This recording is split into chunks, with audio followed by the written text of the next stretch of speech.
We negotiate a great deal more than we realize. Sometimes it goes smoothly, sometimes it seems difficult. We negotiate about food, where to go for dinner, whether or not to leave the lights on, you name it. While a lot has been said and written about being a winner in negotiation, the actual experience does not seem as straightforward as books would suggest. Why? Because negotiation is a complex process. With that in mind, I'm Moses Manuel, and in this video, we look at negotiation in the context of purchasing and supply.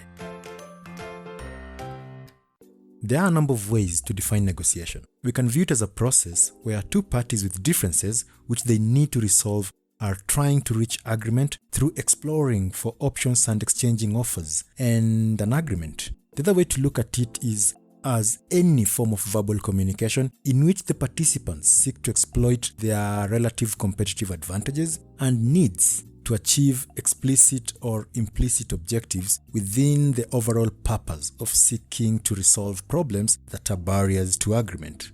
In a broader sense, negotiation can be seen as an interpersonal problem-solving technique enabling parties to meet their own needs, as far as possible, in a conflict of interest without damaging ongoing relations between them.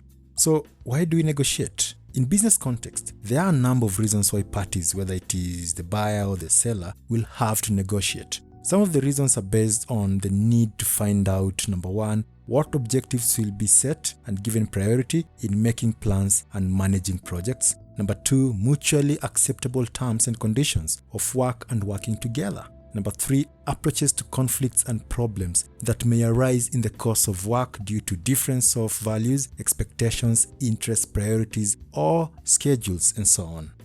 What if you don't want to negotiate? How else can you establish agreements? What are the alternatives to negotiation? You should be aware that negotiation is not the only approach to getting what you want from others or reaching agreement with suppliers and other shareholders in your business or project. There are a number of alternatives. One major alternative, for instance, is competitive bidding, in which suppliers are asked to make a firm bid on terms and prices against specification. The buyers choose the best, usually the most advantageous offer.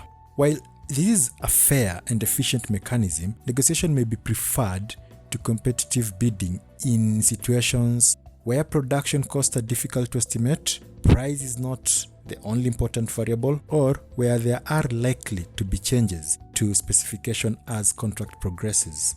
Other alternative approaches to reaching agreement are persuasion, giving in, coercion, problem solving that is seeking a win-win solution, you see.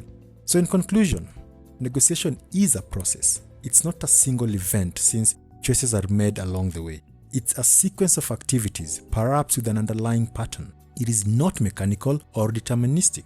The choices negotiators make affect how agreement is achieved and what the agreement will be. And with that, I hope you've understood the lesson. In case of any question, do let us know. Feel free to share this video with any of your friends who need this. See you in the next lesson.